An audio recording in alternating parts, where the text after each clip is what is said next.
አይከብድም? ይሄንን ነው አምላክ ብላችሁ የምታምኑት አይላችሁም? ሰዎች ይጠቅሳሉ ትልቅ ጥቅስ እንዳገኙ። ይኸው ደከመው ክርስቶስ የእናንተ አምላክ ራሱ ክርስቶስ ምን አለ? እናንተ ደካሞች አዩ ደካማ አንተ ነህ ይላል። እናንተ ደካሞች ሸክማቸው የከበደባችሁ ኑ እኔ አሳርፋቸዋለሁ። እኔ ሸክም ማሳርፍ ነኝ አምላክነቴ። በስጋ የተገለጠ በመንፈስ የጸደቀ ለመላእክት የታየ በአሕዛብ የተሰበከ በዓለም የታመነ በክብር ያረገኝ እና እናንተ የት አለን ታዲያ? ክርስቶስ ይመጣ በአንድ ቤት ውስጥ በክርስቶስ ምክንያት አልተለያየንም? በርቶልኛል ያለ የለም? እኛ ቤት ጨለማ ውስጥ ነው አላለ? በዚያው ወደ ምሕረት ላይ አብረን ስናገለግል የነበርን ሰዎች አልተለያየንም? በርቶልናል ብለው ጨለማ ውስጥ አልገቡ? በማን ምክንያት ነው? በማርያም ምክንያት ነው? ኧረ በጭራሽ በሚካኤል አይደለም፣ በክርስቶስ ምክንያት። በስመ አብ ወወልድ ወመንፈስ ቅዱስ አሃዱ አምላክ አሜን።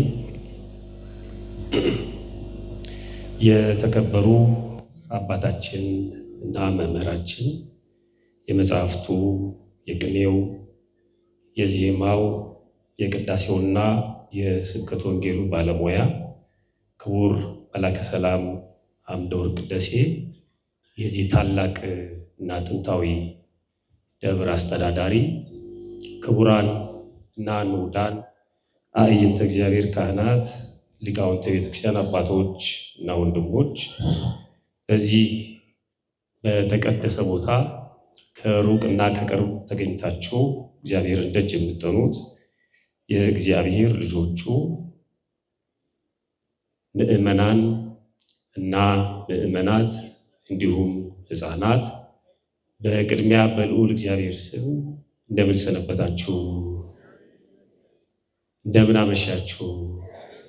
አሜን። ሳይገባን ኃጢአታችንን ሳይመለከት በቸርነቱ በእድሜያችን ላይ ይችን ሰዓት ጨምሮ በዚህ በተቀደሰ ቦታ ሰብስቦ እንድንማማር ደግሞ እንድናመሰግነው የፈቀደልን የአባቶቻችን የቅዱሳን አምላክ የእኛም አምላክ ፈጣሪያችን ልዑል እግዚአብሔር ክብር ምስጋና ይግባው። ወቅቱ አብይ ጾም ነው። ዕለቱ ዓርብ ነው። ቦታው መድኃኔዓለም ነው። ከነገ በስቲያ ደግሞ ጥንተ ስቅለቱ ይታሰባል። ስለዚህ በዚህ ምክንያት ስለ ክርስቶስ መነጋገር ወይም ስለ ነገረ ክርስቶስ መማማር ያስፈልጋል ማለት ነው። ከኔ ጋር ባለን ክፍለ ጊዜ የምንቆየው በጣም እጅግ በጣም አስቸጋሪ ስለሆነው ምስጢር እየተነጋገርን ነው ማለት ነው። አስቸጋሪው ምስጢር ምስጢረ ክርስቶስ ነው ወይም ነገረ ክርስቶስ ነው። የክርስቶስ ነገር የሥጋ መልበሱና ዓለምን የማዳኑ ነገር በጣም ረቂቅ ነው። የእኛም ሊቃውንት እግዚአብሔር ዓለምን ከፈጠረበት ጥበቡ ይልቅ ሰው ሆኖ ዓለምን ያዳነበት ጥበቡ ይበልጣል ይላሉ። አንዱ ጥበብ ከአንዱ ጥበብ የሚበልጥና አንደኛው ጥበቡ ከሌላው ጥበብ የሚያንስ ሆኖ ሳይሆን ይረቃል። ዓለምን ሲፈጥር በቃሉ ነው፣ ግን ዓለምን ሲያድን ሰው ሆኖ በጥፊ እየተመታ ነው፣ ምራቅ እየተተፋበት ነው። ዓለምን ሲፈጥር ማንም ሰው በእግዚአብሔር አይጠራጠርም። ዓለምን ሲያድን ግን ብዙ የጥርጥር አይነቶች ፈልተዋል። ስለዚህ ነገረ ክርስቶስ በጣም ከባድ ነው። ለምናምነው ለኢአማኒውም ከባድ ነው። በሁለታችንም በኩል ማለት ነው። የማይደረስበት እና የማይመረምሩት ነው።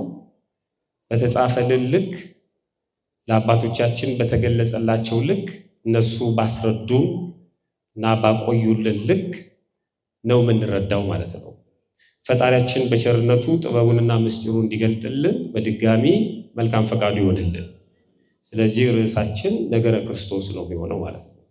እኔ አሁን ስለ ነገረ ክርስቶስ ከመጀመሪያ ጀምሮ እስከ መጨረሻው ድረስ የማስረዳቱ አቅምም ጊዜውም የለኝም።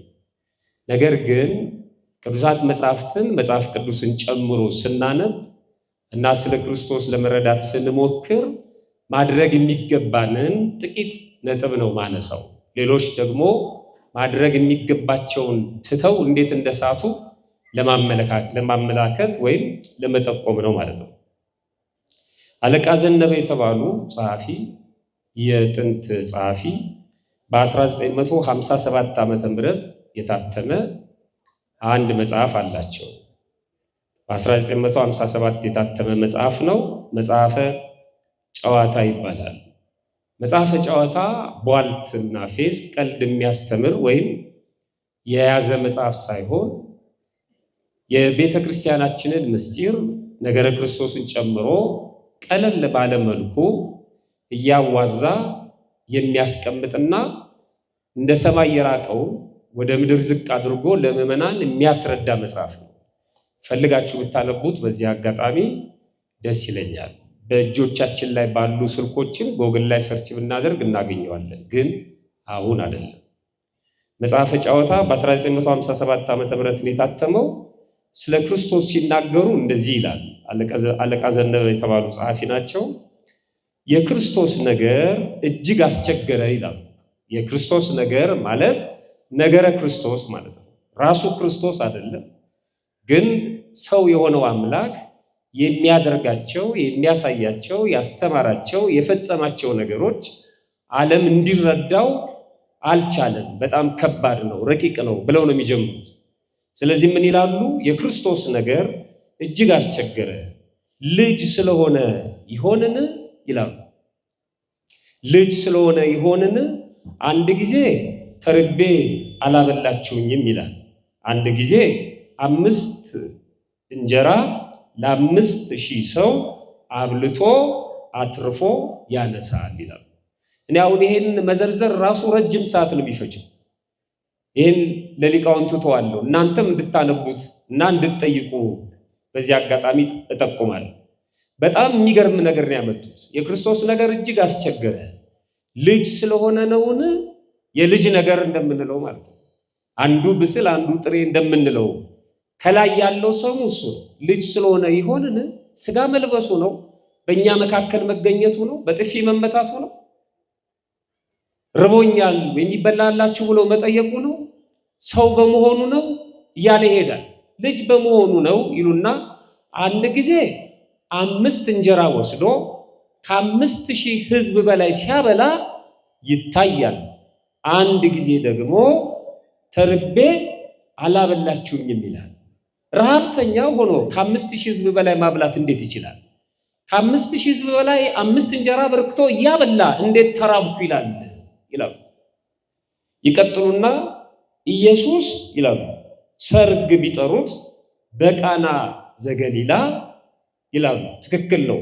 ሰርግ ተጠርቶ ሄዷል። ተጠርቶ አይገርምም? ክርስቶስ ሰርግ ተጠርቶ የማያውቅ ሰው ነው የሚጠራው።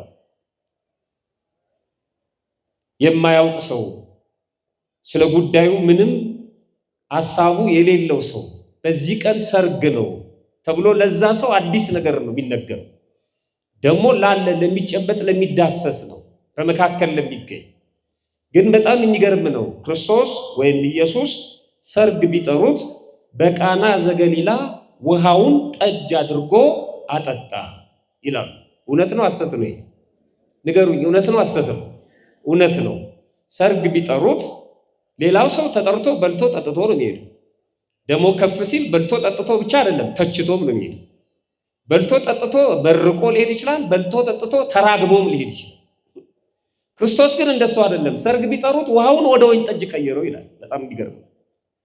ውሃውን ወደ ወይን ጠጅ ቀይሮ አጠጣ።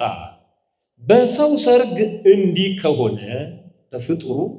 በፍጡራን ሰርግ፣ በሰው ሰርግ እንዲህ ከሆነ በራሱ ሰርግማ እንዴት ይሆን? የክርስቶስ ሰርግ አለ ይላሉ እሳቸው።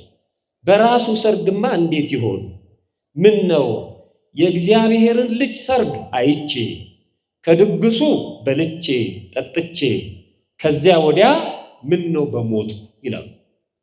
የእግዚአብሔር ልጅ ሰርግ አይቼው ከድግሱ በልቼ ጠጥቼ ብሞት አይቆጨኝም፣ ምን አለበት ከዚህ በኋላ በሞት ይላሉ። ሰርግ ቤቷ እችት ሰርጉ ቅዳሴው ላይ ነው የሚከናወነው።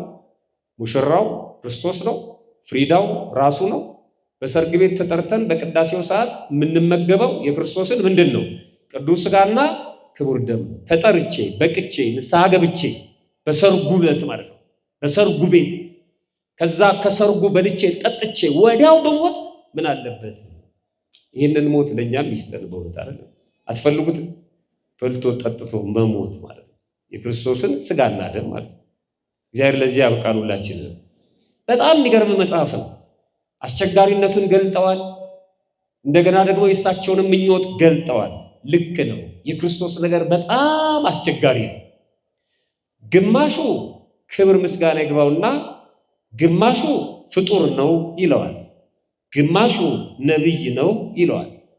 ግማሹ የዮሴፍ ልጅ ነው ይለዋል። ግማሹ አማላጅ ነው ይለዋል። ግማሹ ደግሞ ከፍ ለማድረግ ትንሹ አምላክ ነው ይለዋል ክርስቶስ። በስዕል ያበዱ ቡክሌቶች ወይም ትንንሽ መጽሔቶችን ይዘው የሚዞሩ አሉ መንገድ ላይ ስታገኟቸው። እና ወደ ትልቁ መንጋ ብትቀላቀል ከላይ ትልቁ መንጋ ላይ ብትቀላቀል አሁን ጌታን ብትቀበል ጥሩ ነው። ካለበለዛ ግን ያ ትልቁ መንጋ ሲሞላ ክርስቶስ ወደዚህ ምድር ይመጣና ታናሹን መንጋ ያስተዳድራል። እድል ፈንታ ጽዋ ተርታ እዚህ ምድር ነው የሚሆነው የሚል ትምህርት ነው የሚያስተምሩት። እና በስዕል ያበዱ ናቸው ወረቀቶቹ። አንበሳ ነብር አለ፣ አንበሳውን ነብር ሰው ሲተሻሸው ምናምን ያሳያል። እና ተረቱ ይሄ ቤድታይም ሂስቶሪ የሚባለው የመኝታ ላይ ህፃናት የሚነበብላቸው ታሪክ አይነት ነው። ህፃናትን ለማስተኛት ይጠቅማል፣ ለክርስትና ግን ዋጋ የለውም። ክርስቶስ መጥቶ በዚህ ምድር እየገዛ አብ ደግሞ በላይ ይገዛል። እኛ ታናሹ መንጋ እንባላለን፣ ላይ ያሉት ደግሞ ታላቅ መንጋ ይባላሉ። እኛ በዚህ ምድር መኖር ሰልችቶናል፣ ድጋሚ ሊያኖሩን ይፈልጋሉ። ሊያኖሩን የሚፈልጉት ደግሞ ክርስቶስን መጥቶ እንደገና ማለት ነው። ይህ ተረት ተረት ነው። እንደዚህ ነው የሚለው ዓለም ነው የሚለው። በክርስቶስ ነገር ላይ ብዙ ሰው የራሱ አመለካከት አለው። ክርስቶስ ራሱ ጥያቄ ጠይቋል። ይህንን ማለት ነው በጣም ወሳኝ ጉዳይ ስለሆነ ይህንን በተመለከተ አጥርተን እንድንሄድ ጥያቄ ጠይቋል። በዚህ በማቴዎስ ወንጌል ምዕራፍ 16 ቁጥር 13 ላይ በንባብ ብቻ ነው ማልፈው። ኢየሱስም ወደ ፊልጶስ ቂሳሪያ ሀገር በደረሰ ጊዜ ደቀ መዛሙርቱን ሰዎች የሰውን ልጅ ማን እንደሆነ ይሉታል ብሎ ጠየቀ። ሰዎች የሰውን ልጅ ማለት ራሱን የሰው ልጅ ብሎ ይጠራል። ለምን? ፍጹም የኛን ምትሃት አለመሆኑን ለመግለጽ፣ የሰው ሥጋ መልበሱን ለማስረዳት፣ ለማሳመን፣ ለማጠየቅ፣ ለመግለጽ ራሱን የሰው ልጅ እያለ ይጠራል። ስለዚህ እኔን ሰዎች የሰው ልጅ ማን እንደሆነ ይሉታል ሳያውቅ ቀርቶ አይደለም፣ ሊያስተላልፍልን የፈለገው ነገር ስላለ ነው። ከነሱም ደቀ መዛሙርቱ ማለት ነው አንዳንድ ይላል፣ ሌሎች ኤልያስ ነው ይለዋል፣ ሌሎች ኤርሚያስ ወይም ከነቢያት አንዱ ነው ይላሉ አሉት። ከዛ መለሰና እናንተስ እኔን ማን እንደሆነ ትላላችሁ አላቸው። ነገረ ክርስቶስ ለሌሎቹ እንደዚህ ነው፣ ለእኛስ የሚለውን ነገር እንድናመጣ ነው። እናንተስ ከዋልኩበት እየዋላችሁ ካደርኩበት እያደራችሁ የእጄን ተአምራት የቃሌን ትምህርት እየሰማችሁ እናንተስ እኔ ማን ነኝ ማን እንደሆንኩ ትላላችሁ? እናንተስ ምእመናን ቃል እግዚአብሔር እየሰማችሁ ኪዳን እያደረሳችሁ ማህሌቱን ሰዓታቱን እየተሳተፋችሁ ቅዳሴ እያስቀደሳችሁ እንደዚህ በቤተ ክርስቲያን ታጥቃችሁ እያስተናገዳችሁ እያገለገላችሁ እየወጣችሁ እየገባችሁ አንዳንዶቻችሁ እየቀደሳችሁ እያቆረባችሁ እየቆረብን ዓለም እንዲህ የሚለውን ክርስቶስ ማን ነው የምትሉት? ማን ብላችሁ ነው የምታምኑት ክርስቶስን? አትደነግጡም? በጥፊ ተመታ ሲባል በገመድ ተጎተተ ሲባል አትደነግጡም? አምላኬ አምላኬ ብሎ ጸለየ ሲባል አትደነግጡም? ልባችሁ አይርድም? የሚያደርጉትን አያውቁምና ይቅር በላቸው ብሎ ለመነ ይላል፣ አትደነግጡም? እግዚአብሔር አስነሳው የሚላል መጽሐፍ ቅዱስ ላይ አትደነግጡም? በዚህ አትጠራጠሩ? ክርስቶስ እግዚአብሔር አይደለም? ማን ነው? ማን ብላችሁ ነው የምታምኑት? ዋዛው ፈዛዛው ቆሞ ይሄን ሚስጥር ጥርግ አድርጎ መረዳት ያስፈልጋል። ዝም ብሎ የሾርት ከት ህይወት የብልጭልጭ ነገር አጫጭር ነገር ምናምን የምንሰበስበው እሱን ትተን በጥልቀት ስለ ነገረ ክርስቶስ መማር አለብን። በደንብ ማወቅ አለብን። አሁን በእንዲህ አይነት ትልልቅ ጉባኤያትም ላይ ህዝቡ አይሰማም፣ ረቂቅ ነው እየተባለ አጫጭር ስብከቶች እየተሰጡ ነው የምንለያየው። እንደሱ መሆን የለበትም። በደንብ ቁጭ ብለን መማር አለብን። በደንብ ማን ነው ክርስቶስ? ማን ብለን ነው የምናምነው? እሱ ጥያቄ ለሐዋርያት የቀረበ ጥያቄ ነው። ዛሬም ድረስ የሚቀርብ ጥያቄ ነው። ለቅርብ ሰዎቹ፣ ለቅርብ ልጆቹ፣ አጠገቡ ላሉት እኔ ማን ነኝ? አሉባልታውንማ ሰማሁት፣ ነብይ ነው የሚሉትን ሰማሁት፣ ያውቀዋል እሱ፣ አማላጅ ነው የሚሉትን የዮሴፍ ልጅ ነው የሚሉትን ሰማሁ፣ እነሱ የሚሉትን ማነገራችሁኝ፣ እናንተ እኔ ማን እንደሆንኩ ትላላችሁ? የመናፍቃን ምላሽ ሰማሁ፣ ለአሕዛብ ምላሽ ሰማሁ፣ እናንተ እኔን ማን ነው ትሉኝ? ማን ነኝ እኔ? በእናንተ ውስጥ እኔ ማን ነኝ? ከባድ ጥያቄ ነው። እግዚአብሔር ይግለጽልን በእውነት ለሁላችን።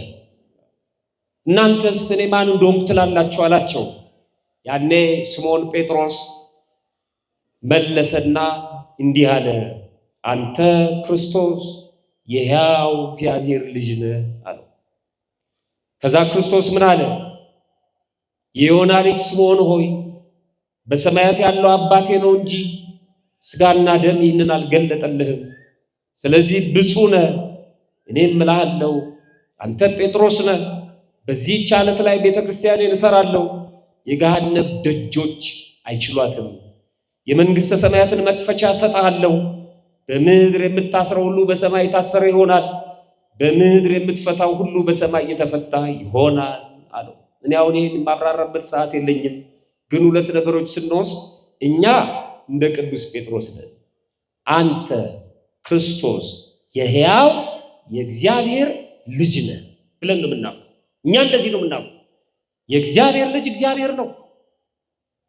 የእንስሳ ልጅ እንስሳ ነው። የአውሬ ልጅ አውሬ ነው። የእግዚአብሔር ልጅ እግዚአብሔር ነው፣ እግዚአብሔር ነው። አንተ የሕያው እግዚአብሔር ልጅ እግዚአብሔር ነህ ብሎ እኛ እንደ ቅዱስ ጴጥሮስ ነው የምናምነው። ቤተክርስቲያናችን ደግሞ የተመሰረተችው በዚህ እምነት ላይ ነው። አንተ በተናገርከው ንግግር፣ አንተ በመሰከርከው ምስክርነት ላይ፣ አንተ በገለጥካት እምነት ላይ ቤተክርስቲያን እንሰራለሁ አለ። እንዲህ ብላ ማታምን ወልድ ዋህድ ብላ ማታምን ቤተክርስቲያን አይደለችም። ምንም እንኳን ጉልላቷ ላይ መስቀል ቢኖራትም አይደለችም። ምክንያቱም መስቀል የወንበዴዎችም ስላለ፣ ወንበዴውም የተሰቀለው በመስቀል ነው፣ ክርስቶስ የተሰቀለው በመስቀል ነው። ቤተክርስቲያን በመስቀል ብቻ አትለይም። የወንበዴ መስቀልም አለ። ብዙ መስቀል የተተከለባቸው ቤተክርስቲያኖች አሉ። ያ የወንበዴ መስቀል ነው። የክርስቶስ መስቀል ፈልገን በክርስቶስ መስቀል ስር ባለችው ቤተክርስቲያን መጠለል ያስፈልጋል። እቺ ነች ወልድ ዋህድ ብላ የምታምነው በቅዱስ ጴጥሮስ ምስክርነት ላይ የተመሰረተችው ቤተክርስቲያን። ሁለት ነገሮች ነው የምንወስደው ከዚህ። እኛ እንደ ቅዱስ ጴጥሮስ ነን። ቤተክርስቲያናችን ደግሞ በዚህ ዓለት ላይ ነው የተመሰረተችው። ታዲያ ምዕራባውያኑ ወይም የኑፋቄው ዓለም ለምንድን ነው ክርስቶስን አንሻፎ የሚረዳው? ለምንድን ነው ነገረ ክርስቶስ በዛ በኩል የጠለሸው? ለምንድን ነው ስንል ምስጢሩ አንድ ነው። ብዙ ቢሆንም ግን መሰረታዊ ምስጢሩ አንድ ነው።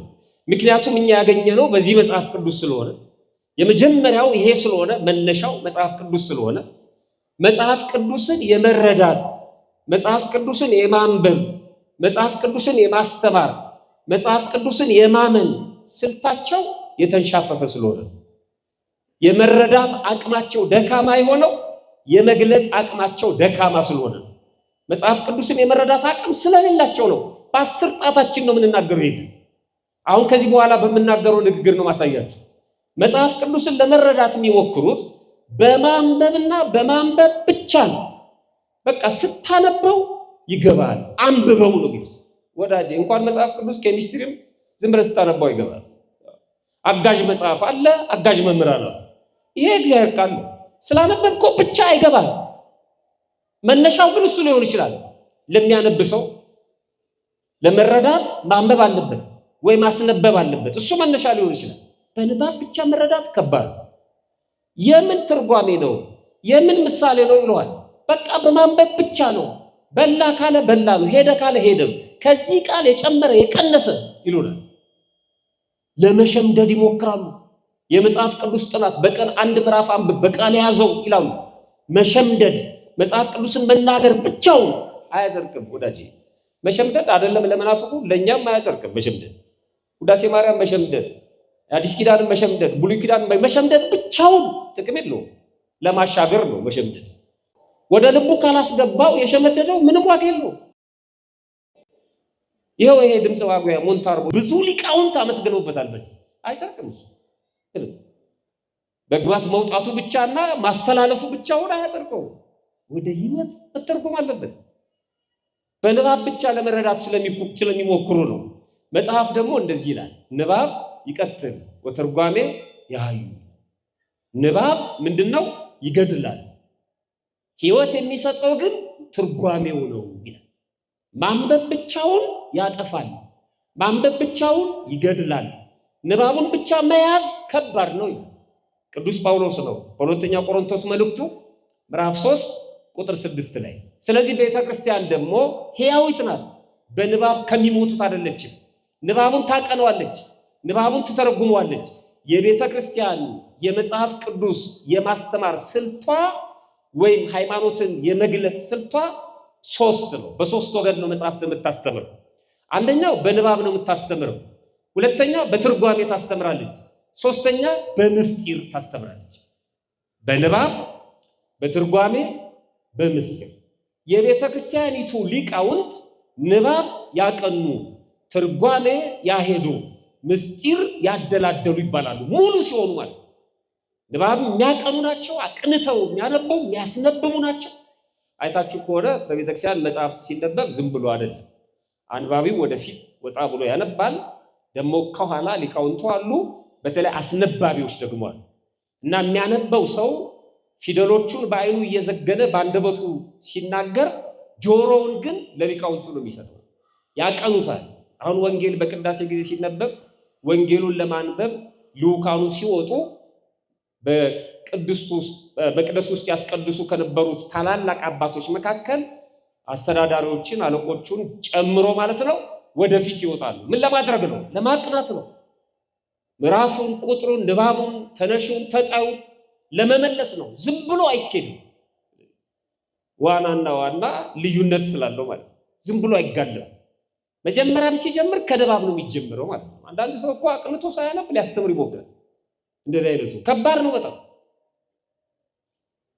ከባድ ነው። ስለዚህ ንባብ አለ፣ ትርጓሜ አለ፣ ምስጢር አለ። መጽሐፍ ቅዱስን በእነዚህ በ3 ነው መረዳት የሚቻለው። አይ ካነበብከው በቂ ነው ለሚሉ ሰዎች 1-2 ጥቅሶችን ላንሳ። ማንበብ ብቻ በቂ እንዳልሆነ ላሳያችሁ።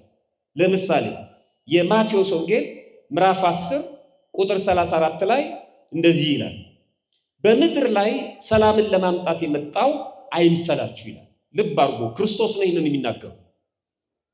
ጌታችን መድኃኒታችን ኢየሱስ ክርስቶስ ነው። ምን አለ? በምድር ላይ ሰላምን ለማምጣት የመጣው አይምሰላችሁ። ከባድ ቃል። ከክርስቶስ ውጪ ሰላማዊ አምላክ ማን አለ? ሰላማዊት ቤት ናት ቤተ ክርስቲያን። የሰላም አምላክ ነው የምንለው። የሰላም አምላክ ሆይ ብለን ነው የምንጸልየው። ሰላምን ለማምጣት የመጣው አይምሰላችኋል። የሚከብደው እሱ ደግሞ አይደለም፣ እሱ ብቻ አይደለም። ወረድ ብሎ ደግሞ ሰይፍን እንጂ ሰላምን ለማምጣት አልመጣውም ማለት እግዚኦ። እና ይሄንን አምላክ ነው እንደምናመልከው፣ ይሄንን ክርስቶስ ነው እንደምንቀበለው። ስለዚህ አንድ ሰው በንባብ ብቻ የሚያምን ሰው መንገድ ላይ ጌታን ተቀበል ሲል አይግለጠውና መጽሐፍ ቅዱስን የማቴዎስ ወንጌል ምዕራፍ 10 ቁጥር 34 አንብብልኝ በል። በምድር ላይ ሰላምን ለማምጣት አይምሰላችሁ ሰይፍን እንጂ ይላል። እና ታዲያ ይሄንን እንዴት ልቀበል ወዳጅ? አንተ ጋር ይቀመጥ ነው እዛው ተቀበሉ አንተ። ይሄን ክርስቶስ እንዴት ነው የምቀበለው? ሊተረጉምልህ አይችልም በጭራሽ። እንዴት አድርጎ ነው የሚችለው? ምን ማለት ነው ይሄ? ይቀጥልና እንደዚህ ይላል፣ ሰውን ከአባቱ ሴት ልጅን ከእናቷ ምራትን ከአማቷ እለያይ ዘንድ መጥቻለሁ አለ። አያስፈራም ይሄ ቃል? ብትንትንን ላወጣን የመጣሁት እኮ ነው። ለያያለሁ ይላል። ምን ማለት ነው ይሄ? ክርስቶስ የሰላም አምላክ ነው። እንዴት ነው ሰይፍ ይዤ መጣሁ የሚለው? አይደለም። ይሄ ንባብ ነው። ይገድላል። ይሄን ብቻ ይዘህ ከሄድክ ከህይወት ትወጣለህ።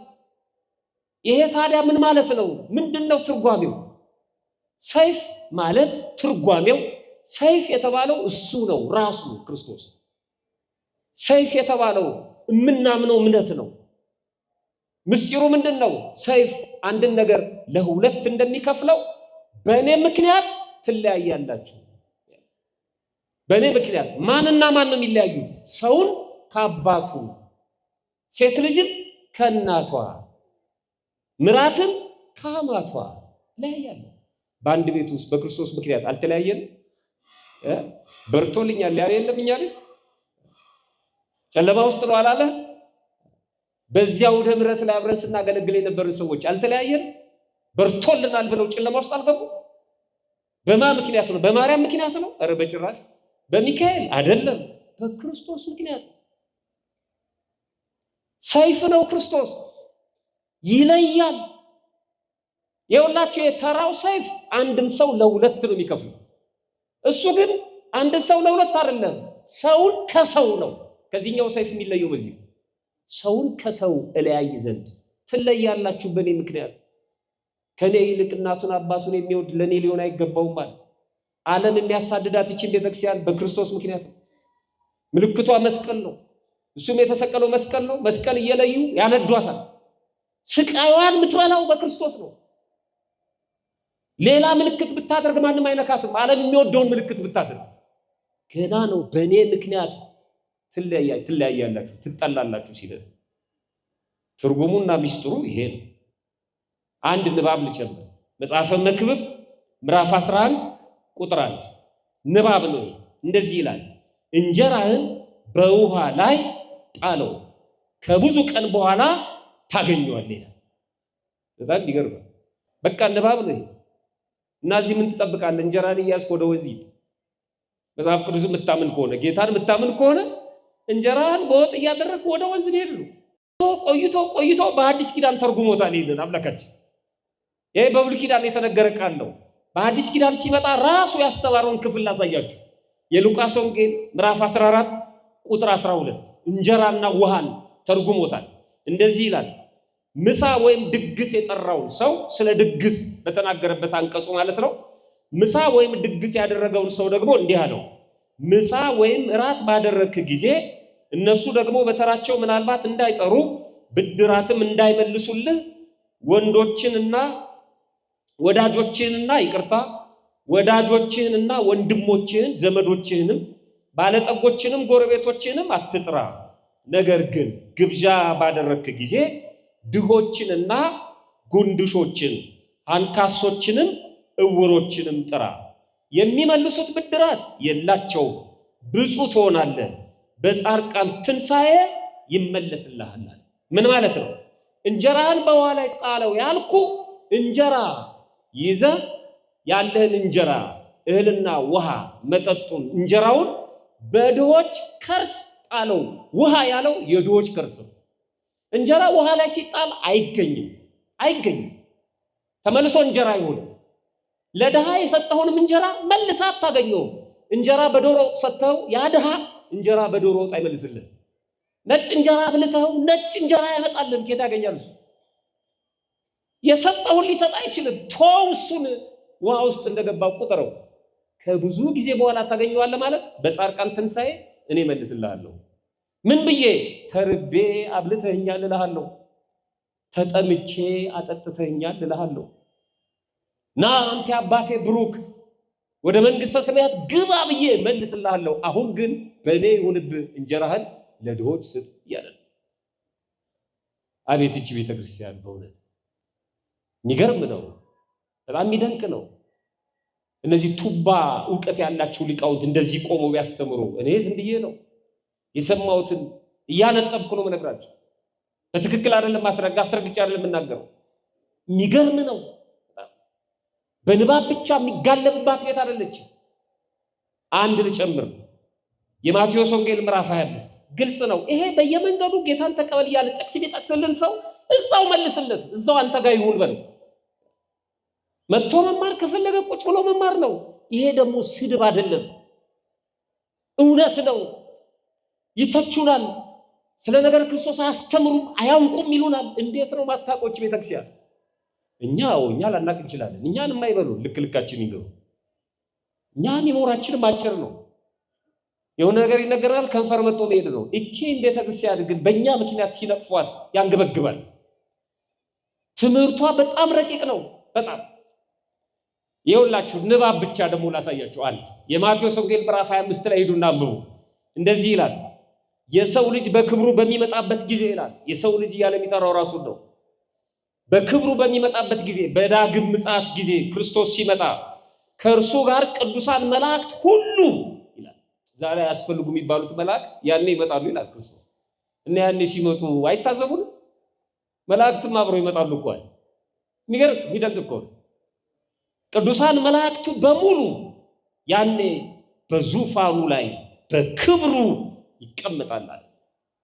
ዙፋን ሰው የሚዘረጋው ዙፋን አይደለም፣ ስልጣኑን ነው። በክብር ማለት በባህሪ በመለኮታዊ ባህሪው ማለት ነው። በጥፊ እየተመታ አይደለም የሚመጣው፣ እየተሰገደለት እየተንቀጠቀጠ ህዝቡ እያለቀሰ ነው። ፍጥረት ሁሉ እየራደ ይመጣል። አቤት ያኔ ከባድ ነው። በክብር ዙፋን ይቀመጣል። አሕዛብ በፊቱ ይሰበሰባሉ። እረኛ በጎቹን ከፍየሎቹ እንደሚለይ እርስ በርስ ይለያቸዋል። በጎቹን በቀኝ ፍየሎቹን በግራ ያቆማቸዋል። አይገርም? እረኛ በግ ከፍየል እንደሚለየው ቀላል ነው። ፍየል ከፍየል መለየት ነው ለእረኛ የሚከብደው። በግ ከበግ መለየት ይከብዳል። ፍየል ከበግ መለየት ግን በጣም ቀላል ነው። ለእግዚአብሔርም ኃጥኡን ከጻድቅ መለየት በጣም ቀላል ነው። በጣም ቀላል ነው። በጎቹን በቀኙ ፍየሎቹን በግራ ያቆማል። እግዚአብሔር ይስጥልኝ። ይሄ ንባብ። ስለዚህ አንድ ሰው ጌታን ተቀበል ብሎ ሲጠቅስልህ ይሄን አስነብበው። አንብበዋል ይሄንን በለው። አዎ። እና እኔ እናንተ የት አለን ታዲያ ክርስቶስ ሲመጣ? እንዴት? ይሄው በግና ፍየል ነው የተጠቀሰው። በጎቹን በምን ያቆማል ይላል? በቀኝ። ፍየሎቹንስ በግራ። እና እንኳን እኔ ተቀበል የምትለኝ አንተ እኮ የለህም እዚህ እና ምን ያደርግልሃል? ገጠመው ይሄን መጽሐፍ ቅዱስ ሚለው በግና ፍየል ነው የሚመጣው። በግና ፍየል ለማገድ ነው ክርስቶስ የሚመጣው። ስለዚህ ከኔ ይልቅ ፍየሏን ሂድና ስበካት፣ ጌታን ተቀበል ብለህ በግራ የምትቆመው እሷ ነች። እኔ ላይ ጊዜን አታባክን፣ አንተም ቶ ወዳጄ። እንዴ እኮ ማለት ይላል ቁጭ በልና ተማር። ማነገረ ይሄንን በ16ኛው ክፍለ ዘመን ሉተር በማንበብ ብቻ መረዳት እንደሚቻል በቃ መጽሐፍ ቅዱስ ብቻ አለ እኮ። ስለዚህ ከየት አመጣው ትርጓሜው? ከየት አምጥተህ ነው ጻድቃንና ኃጥአን የምትለኝ? የለም። እኔ እናንተን ብጠይቃችሁ ባይ ዲፎልት የምትመልሱት አሁን ክርስቶስ ይመጣል በቀኝና በግራ የሚያቆመው ማንና ማንን ነው ብላችሁ ምንድን ነው መልሱ? ኃጥአንና ጻድቃን። ከየት አገኛችሁት? የትርጓሜ ቤት እንትራች መምህራኖቻችን የትርጓሜ መምህራን ናቸዋል። እኛም የትርጓሜ ተማሪዎች ነን። እንደ ደቀ መዛሙርቱ ፈክርለን፣ ተርጉምልን፣ ንገረን ብለው ትርጓሜ ጠይቀውት በትርጓሜ አስተምሯቸው ያበቃቸው የሐዋርያት ቤት ውስጥ ነው ያለው። ስለዚህ ልክ ነው። ንባቡ ምንድነው? ፍየልና በግ። ትርጉሙስ ጻድቃንና ኃጥአን። አሁን ምን ቀረን? በስንት ወገን ነው ታስተምራለች ያልኳችሁ? በሶስት ወገን። በምንና በምን? በንባብ፣ በትርጓሜ፣ በምስጢር። ንባቡ ፍየል ከሆነ ፍየልና በግ ከሆነ፣ ትርጓሜው ጻድቅና ኃጥእ ከሆነ ምስጢሩ ምንድነው ነው? ምንድነው ምስጢሩ? ምስጢሩ ብዙ ነው። ለምንድነው ኃጥአን በፍየል የተመሰሉት? ለምንድነው ጻድቃን በበግ የተመሰሉት? ፍየል ኃጥእ ነች ማለት ነው? አይደለም። በግ ጻድቅ ነው ማለት ነው? አይደለም። የሚያሳዩት ጠባይ ከጻድቃንና ከኃጥአን ጋር ስለሚመሳሰል። ለምሳሌ ፍየል ላቷ የተሰቀለ፣ ጭራዋ ወደ ላይ የተሰቀለ፣ ሀፍረቷ የተገለጠ። ሀፍረቷን ገልጣ እናንተ ታደርጉታላችሁ? ከኋላ ጉድፍ ሲኖርባችሁ ሰው ሁሉ የሚስቅባችሁ። ፍየል ምንም አይመስላት። ኃጢአተኛ ሰው እንደዚህ ነው። ኃጢአቱን በዓለም ቢገለጥ ገልጦት ቢሄድ ምንም አይመስለው። ይኸው በዓለም የምናየው አይደል? ከተቃራኒ ጾታ ወደ አንድ አይነት ጾታ መብታችን ነው ብሎ እንደውም የኢትዮጵያ ኦርቶዶክሳዊ ቤተክርስቲያን አንድ ክሷ እሱ ነው። ኦርቶዶክሳውያን ቤተክርስቲያናት ክሳቸው አንዱ እሱ ነው። የሰው ነፃነትና መብት ገፈዋል። ለምንድን ነው ውሻ ማያጠምቁት? ለምንድን ነው እርስ በርስ ማንጋባው? ለምን ሴቶች ክህነት አይቀበሉ? እንደውም ከፍ ብለው ደግሞ ሰይጣን ምን አደረገ? የእውቀት አባታችን ነው ማለት ጀምረዋል። እግዚአብሔር ይቅር ይበለን በእውነት ብላችን። ምን አደረገው? እሱ የእውቀት አባታችን እኮ ነው። እውቀት ነው የሰጠን። አትብላ ተብሎ ነው አስበላው አዳምን እና እንዲያውቅ አደረገው። ይሄ የአፕል የተለያዩ ኤሌክትሮኒክስ መሳሪያ ላይ የአፕል አርማ አይታችሁ ከሆነ የተገመጠ አፕል እሱ ያ ነው አዳም የበላው ማለት ነው። ስለዚህ እሱን አፕሼት ነው ማድረግ ያለብን ብለው ማምለኪያ ቦታ ሰርተውለታል ለሰይጣን እንኳን ማለት ነው። አየው ፍየልነት ጉድን ገበናን ዘርግፎ መሄድ ማለት ነው። በጎች ላታቸው የወረደ አፍራታቸው የተገጠመ ነው። ጻድቃን ኃጢአት ቢሰሩ ኃጢአታቸውን ዕለቱን በንስሐ ያስወግዱታል። ስለዚህ በበግ ተመሰሉ። ዝናብ ጭቃ የምትጸየፈው ፍየል ናት። ዝናብና ጭቃ ደግሞ በጎች አይጸየፉም። አይታችኋል? በዝናብ ጊዜ ክብብ ብለው አንገት ለአንገት ተቆላልፈው ዝናቡን በጸጋ ይቀበሉታል። ፍየል ገና ጠብ ሲል አድራሻ ነው የምትፈልገው። ደግሞ ጭቃም እንዲነካት አትፈልግም። እንደ ቄንጠኛ ሰው ነው የምትራመደው። አይታችኋል? በጭራሽ ዝናብና ጭቃ በመከራ ይመሰላል። ኃጢአተኛ ሰው በቤተክርስቲያን ምክንያት በእምነቱ ምክንያት መከራ እንዲመጣበት አይፈልግም። ምን አገባኝ ይሄ ቄሶቹ ጣጣ ነው። ስለ እውነት መጋፈጥ አይፈልግም በጭራሽ። በቃ እችን ታህል እንዲነኩ አይፈልግም። ይሸሻል፣ ይፈራል። እንደ በግ ደግሞ ጻድቃን ቅዱሳን በእምነታቸው በክርስትናቸው ምክንያት የሚመጣውን ዶፍ ይቀበሉታል። በርታ በርቺ እየተባባሉ ማለት ነው። በአንድነት በጸጋ ነው የሚቀበሉት። ሰማዕትነት እንዳያመልጥ ብለው በአፄ ሲኖዶስ ዘመን ወደ 8000 ገበሬዎች ሄደው እንዳለቁት ማለት ነው። በቅዱሳን ታሪክም እንደዚህ ነው። ሞቅ ያለ አየር ንብረት ቢስማማት ፍየል ነች፣ በግ ነች። ፍየል ኃጢአተኛ ሰው ሞቅ ያለ ነገር ነው የሚወድ። ሱባኤ አይስማማው፣ ጾምና ጸሎት አይስማማው፣ ስክን ያለ በረድ ያለ ህይወት አይስማማው። በደጋው የአየር ንብረት ደግሞ የምትኖረው በግ ናት። ሱባኤው፣ ጾሙ፣ ጸሎቱ፣ እርጋታ የሚፈልጉት ደግሞ ጻድቃን ናቸው። ብዙ ምሳሌ ላይ ያለው የማቴዎስ ወንጌል ምዕራፍ 7 አንድምታውን አንብቡት። ስለዚህ መጽሐፍትን በንባብ መጽሐፍትን በትርጓሜ መጽሐፍትን በምስጢር ነው የምንማረው። በዚህ ምክንያት ወደ ነገረ ክርስቶስ ስንሄድ ነገረ ክርስቶስ ላይ ብዙ ሰዎች የሚስቱት ንባቡን ይዘው ነው። ንባቡ እንደዚህ ይላል። ክርስቶስን በተመለከተ መካከለኛ ይላል። ክርስቶስን በተመለከተ ስለ ምልጃ ይናገራል። ይማልዳል፣ ማለደ ምናምን ይላል። ክርስቶስን በተመለከተ ጠበቃ ይላል። ጠበቃችን ይላል መጽሐፍ ቅዱስ። ክርስቶስን በተመለከተ ሊቀ ካህን ይላል። ስለዚህ ሊቀ ካህን ሲል እንዳሁኑ እንደ አዲስ ኪዳን ካህን መስዋዕት የሚያቀርብ የሚያማልድ ይመስላችኋል? ጠበቃ ሲልም ልክ አሁን እንደ ፍርድ ቤቱ ጠበቃ እየዋሸ እንደሚከራከረው እያስከፈለ እንደሚከራከረው እንደሚረታውና እንደሚረታው የሚመስላቸው ሰዎች አሉ። ስለ ምልጃም ሲናገር እንደዚሁ የሚቃትት እስካሁን ድረስ እያለቀሰ እየቃተተ የሚማልድ ይመስላቸው ሰዎች አሉ። ይሄ ንባብ ነው። መጽሐፍ ስለ ክርስቶስ ሲናገር በሶስት ወገን ነው የሚናገረው። በደንብ ስሙኝ። የምዕራቡ ዓለም ንባቡን ይዞላችሁ ሲመጣ ወደዚህ ነው መቀየር ያለብን። በሶስት ወገን ነው የሚናገረው። አንደኛ ንባቡ ስለ ስጋው ሊነግረን ይችላል። ሁለተኛ ንባቡ ስለ መለኮቱ ሊነግረን ይችላል። ሶስተኛው ንባቡ ስለ ስጋውም ስለ ተዋህዶ ስለ ስጋውም ስለ መለኮቱም ሊነግረን ይችላል። ክርስቶስን በስጋው ክርስቶስን በመለኮቱ ክርስቶስን በተዋህዶ ይናገራል። አሁን ከተዋህዶ በኋላ ስጋና መለኮት ተለያይተው የተገኙበት ጊዜ የለም። ለያይቶ ማስተማርም አይቻልም። ነገር ግን መጽሐፍቱ ጠቅሰውታል። የስጋን ይጠቅሳሉ፣ የመለኮትን ይጠቅሳሉ፣ የስጋና የመለኮትን ደግሞ ይጠቅሳሉ። ሄሮኒዮስ የተባለው ሊቅ ሃይማኖተ አበው በተባለው መጽሐፋችን ላይ ይሄን በተመለከተ ሲናገር እንደዚህ ይላል። በደንብ ስሙኝ። መጽሐፍት ይላል መጽሐፍት የስጋውን ነገር ሲነግሩን ስለ ክርስቶስ ማለት ነው የለበሰውን ስጋ የስጋውን ነገር ጠቅሰው ሲነግሩን የመለኮቱን ነገር የረሱት ይመስላል ይላል። መለኮት የተዋሃደው መሆኑን የዘነጉት ይመስላል። አልዘነጉትም፣ የዘነጉት ግን ይመስላል። ስለምኑ ሲነግሩን? ስለ ስጋው ሲነግሩን። ደግሞ ስለ መለኮቱ ሲነግሩን የስጋውን ነገር የዘነጉት ይመስላል። መጽሐፍት ግን ወይ ስለ ስጋው ወይ ስለ መለኮቱ ወይ ስለ ተዋህዶ ነው የሚነግሩን። የስጋውን ነገር ሲነግሩን ግን የመለኮቱን የዘነጉት ይመስለንና እኛም እንርሰዋለን፣ እንተዋለን። የመለኮቱን ነገር ሲነግሩን ደግሞ የስጋውን ነገር የዘነጉት ይመስልናል። እስኪ የሄሮኒዮስን አባባል የመጽሐፍ ቅዱስ ጥቅስ አስጠቅሼ ልንገራችሁ አስደግፌ ሶስቱ በስጋው በመለኮቱ እና በተዋህዶ እንዴት እንደሚነግሩን ላስረዳ። አንደኛ በስጋው የተጻፈውን ስናነብ እንደዚህ ይላል።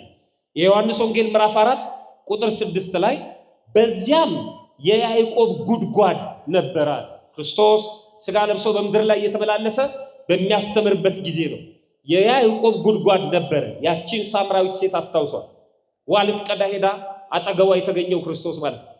ያኔ የያዕቆብ ጉድጓድ ነበረ። ኢየሱስ መንገድ ከመሄድ ደክሞ ይላል። እየሰማችሁኝ ነው? ማን ያለው? ኢየሱስ መንገድ ከመሄድ ምን ሆነ? ደከመ። አይከብድም? አይከብድም? ይሄንን ነው አምላክ ብላችሁ የምታምኑት አይላችሁም? ሰዎች ይጠቅሳሉ። ትልቅ ጥቅስ እንዳገኙ ይኸው ደከመው ክርስቶስ የእናንተ አምላክ። ጅልነት ነው። እና ያንተን ስጋ ለብሶ ታዲያ ላይ ደክመ ነው? መጀመሪያ እኮ የእኛን ስጋ ሲለብስ ነው ደካማ የተባልኩ። ደከመ ማለት ለምን የሚያሰቅቅ? ግን እንደሱ አይደለም። እነሱ እንደሚያስቡት የሩቅ መሲ ወይም የፍጡር ድካም አይደለም። የሱ ረሃብ በፈቃዱ ነው። የሱ መተኛት በፈቃዱ ነው። የኛ በግድ ነው። አንድ ሰው በፈቃዱ መራብ አይችልም። በግድ ነው የምትራበው። በፈቃዱ መድከም አይችልም። በግድ ነው የምትደክመው። ስራ ለስራ እያልክ ላንብብ እያልክ እንቅልፍ ይመጣል ትተኛለህ በግድ። ክርስቶስ በፈቃዱ ነው። ደከመው ይላል። መንገድ ከመሄድ ደክሞ በጉድጓዱ አጠገብ እንዲህ ተቀመጠ። ጊዜው 6 ሰዓት ያህል ነበር ይላል። ክርስቶስ ደክሞት በጉድጓዱ አጠገብ ተቀመጠ ይላል። አሁን እየነገረን ያለው ይሄ ስለ ስጋው ነው ስለ መለኮቱ ነው እየነገረን ያለው? ስለ መለኮቱ ነው ስለ ስጋው ነው? ስለ ስጋው። ድካም የሚስማማው መለኮት ነው ስጋ? ስጋ ነው። ድካም የሚስማማው በስጋው የተቀጸለውን ነው የሚነግረን። ይሄን የስጋውን ደከመው ብሎ ሲነግረን የምኑን የረሳው ይመስለናል? አሁን የመለኮቱ የተረሳ ይመስላል። ጥሩ። አሁን በስጋው ደከማልና ከዚህ ጋር ተመሳሳይ ጥቅስ ፈልገን ስናነብ በመለኮቱ ደግሞ ያለውን ሲነግረን የማቴዎስ ወንጌል ምዕራፍ 11 እንዲላችሁ ስታነቡ ቁጥር 28 ላይ ክርስቶስ እንዲህ ይላል፣ እናንት ደካሞች ሸክማችሁ የከበደ ሁሉ ወደ እኔ ኑ እኔም አሳርፋቸዋለሁ። ስለ ቃሉ የእግዚአብሔር ስም የተመሰገነ ይሁን። ደክሞት ተቀመጣለና ሁለተኛው ላይ ደግሞ ራሱ ክርስቶስ ምን አለ? እናንት ደካሞች አለ። አዩ ያ ደክሞት ተቀመጠ የሚለውን አንብበን ይሄማ ደካማ ነው ብለህ ትተልቴል ስትል ና ይላል። አቁጭ በል ደካማ አንተ ነህ ይላል። እናንት ደካሞች ሸክማቸው የከበደባችሁ ኑ እኔ አሳርፋቸዋለሁ። እኔ ሸክም የማሳርፍ ነኝ አምላክነቴ። የእናንተን ስጋ ስለለበስኩ ነው ደከመ ተብሎ የተቀጸለው እያለ ነው። በመለኮቱ ድካም ሲያቀል በስጋው ደክሞት ሲታይ አየን። በመለኮቱና በስጋው ካየን በተዋህዶ ደግሞ እንዲህ የስጋ ነው የመለኮት ነው ብለን እስክንደነቅ ድረስ በተዋህዶ ደግሞ ያከናወናቸው ነገሮች አሉ። ለምሳሌ በትንሣኤ ሳምንት እንግዲህ ተዋህዶ ሲባል ከተዋህዶ ጋራ ለመመሳሰል የሚሞክሩ የሚገዳደሩ አሉ። እነዚህ ሚጠት፣ ውላጤ፣ ህድረት የተባሉ ብዙ አሉ። እነሱን ትቼ ነው ትንሣኤ እነሱን ሁሉ ትቼ ነው ስለ ተዋህዶ ሲያነሳ በዮሐንስ ወንጌል ምዕራፍ 20 ቁጥር 19 ላይ ያም ቀን ይላል። ያም ቀን እርሱም ከሳምንቱ ፊተኛው በመሸ ጊዜ ደቀ መዛሙርቱ ተሰብስበው በነበሩበት አይሁድን ስለፈሩ ደጆቹ ተዘግተው ሳሉ አንዱ ለሚቀጥለው ነገር ነው የሚነግረን። ለምሳሌ ደቀ መዛሙርቱ ፈርተው ሳሉ አለ። ፈርተውን ያመጣው ለምንድን ነው? ባይፈሩ ኖሮ እንዲሆናል የሚል ነገር እንዳይመጣ ነው። ፈርተውን ከያዝን በኋላ ደጆቹ ተዘግተው ሳሉ ወደሚለው ይወስደናል። ፈሪ ሰው እንዴት ነው ደጅ የሚዘጋው? እናንተ ስትፈሩ እና ሳትፈሩ በራችሁን እኩል አይደለም የምትዘጉት። የፈራችሁ ጊዜ እኮ ፍሪም ታስደግፋላችሁ አይደል? ብረት ምጣድን ይጨምራል። ወንበርም ሶፋም ብፌውንም እናስደግፈዋል። የፈራ ሰው በር ከዘጋ አይጣል። ደቀ መዛሙርቱ ፈርተዋል፣ በር ዘግተዋል። አዩ ፍርሃቱን ለበር መዝጋት አመጣው። በሩ ደግሞ በደንብ መዘጋቱን ለበኋላ ሚስጥር ያመጣዋል። በሩ ተዘግቷል፣ ደቀ መዛሙርቱ ፈርተዋል። ለምን ፈሩ? ራሱን የቻለ ታሪክ አለ። አይሁድን ስለፈሩ ይላል። ደጆቹ ተዘግተው ሳሉ ኢየሱስ መጣ፣ በመካከላቸው ቆመ። የኔና የናንተ አምላክ የተዘጋ በር ይከለክለዋል? ኢየሱስ ነው ያለው ደግሞ አይገርምም? እግዚአብሔር አላለ። ኢየሱስ እግዚአብሔር ሳይሆን ቀርቶ አይደለም። እግዚአብሔር ቢኖረው አይ ኢየሱስ አይደለም እግዚአብሔር ነው ይሉ ነበር የዛሬ ሰዎች። ክርስቶስ እግዚአብሔር ነው። በመካከላቸው ቆመ። የት? በተዘጋው ቤት መሃላቸው። ዝም አላለም። ሰላም ለእናንተ ይሁን አላቸው። ፈርተዋል፣ ደንግጠዋል፣ አረጋጋቸው።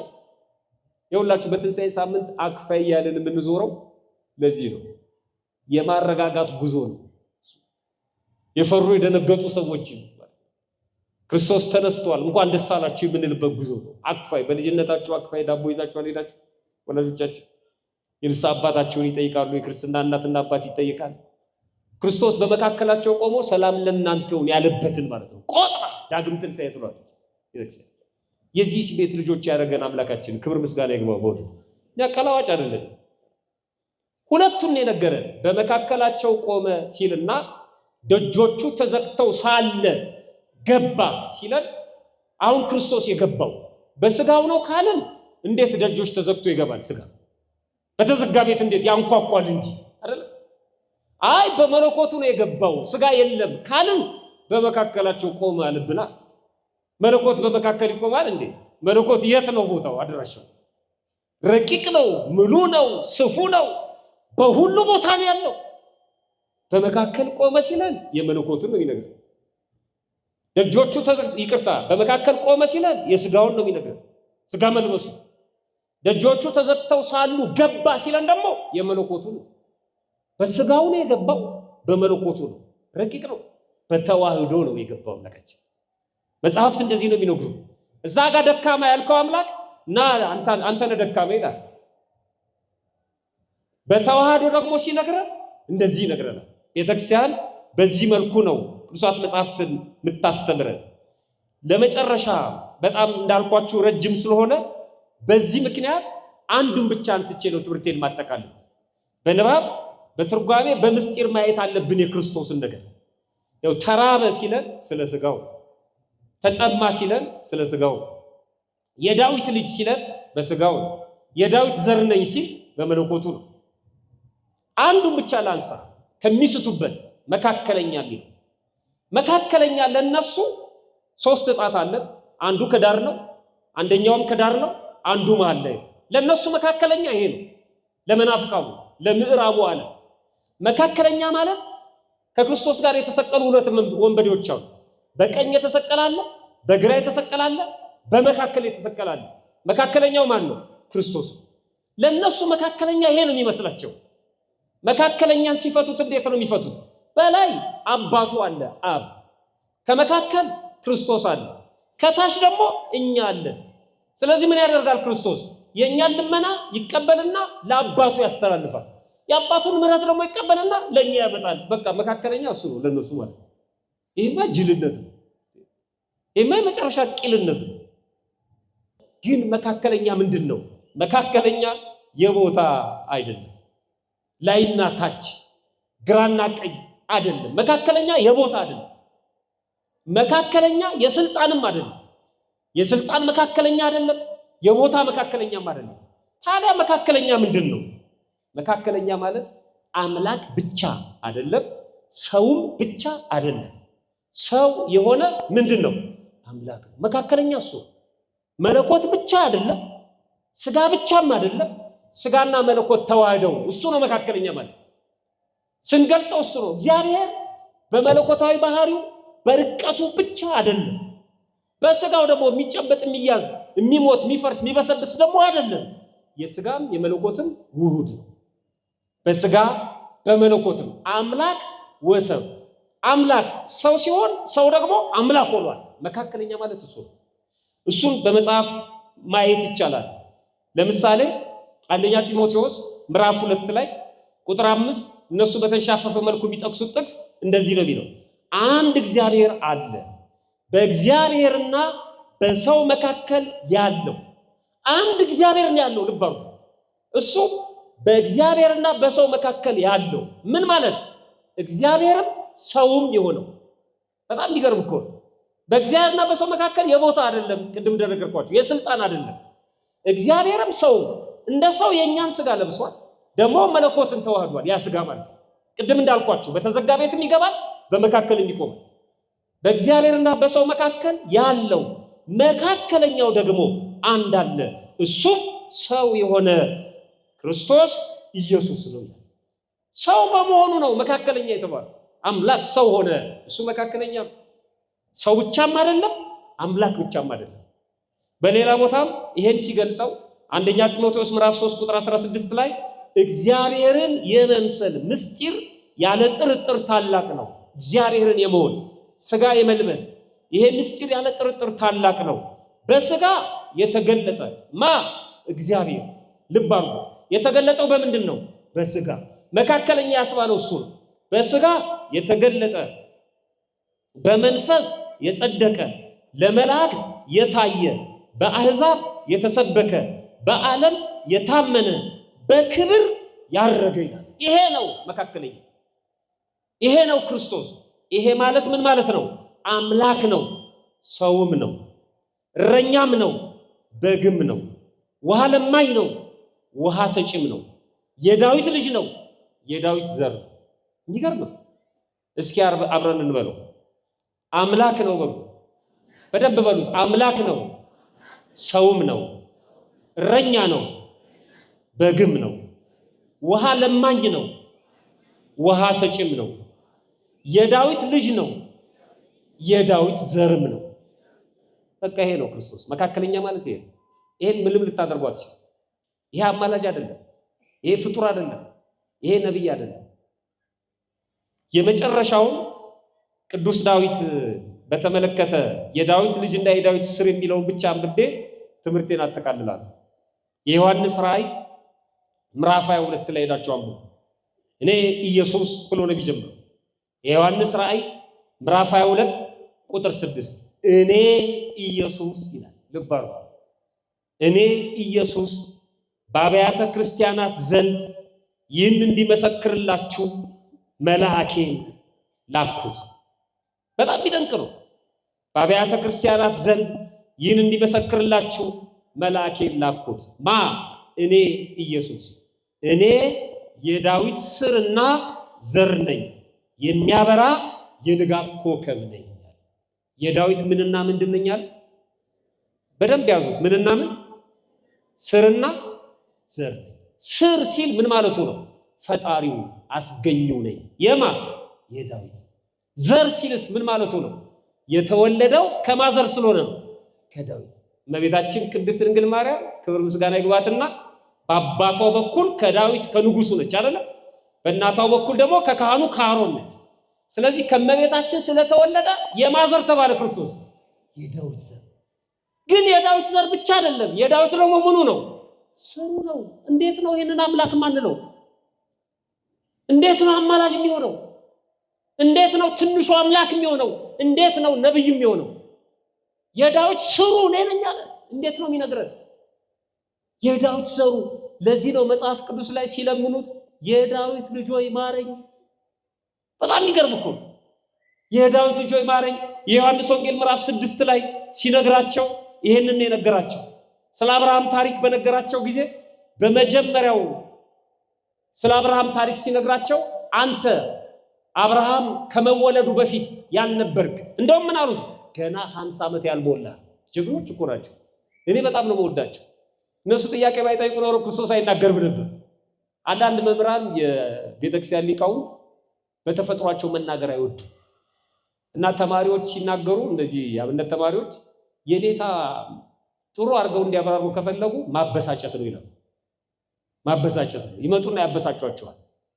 ምን ብለው የሆነ ነገር ያመጡና ይገርማል ክርስቶስን እንደይበሉት ምናምን ይላሉ። ብስጭት ይሉና ጅል ክርስቶስማ ይሄ ነው እያሉ ይናገራሉ ማለት ነው።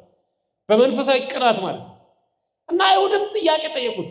ስለ አብርሃም ሲነግራቸው አብርሃም ቀኔን ያይ ዘንድ ተመኘ፣ ፈለገ፣ አየ፣ ደስ አለው አለ። አብርሃም እኔን አይቶኛል አለ ክርስቶስ። እንዲህ ነችና ድንጋይ አነሱ። አንተ ገና 50 ዓመት ያልሞላ አሉት ክርስቶስ። እውነት ነው 50 ዓመት አልሞላውም ስጋ ከለበሰ ገና እኮ ነው 30ዎቹ ውስጥ 50 ዓመት ሳይሆን ስለ አብርሃም ትነግረናለህ አሉት። የሚገርም ጥያቄ ነው ያቀረቡት።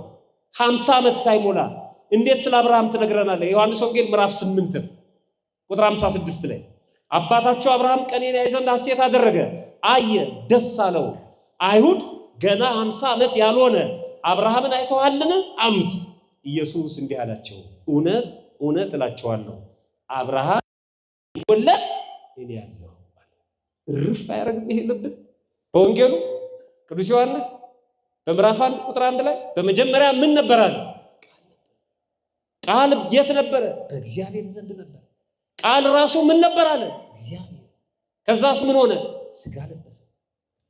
መጽሐፍትን እንደዚህ ነው የምታስተምረው ቤተክርስቲያን። ፈጣሪያችን በቸርነቱ ሰምቶ ከመጥፋት ያድነን፣ ይቆየን።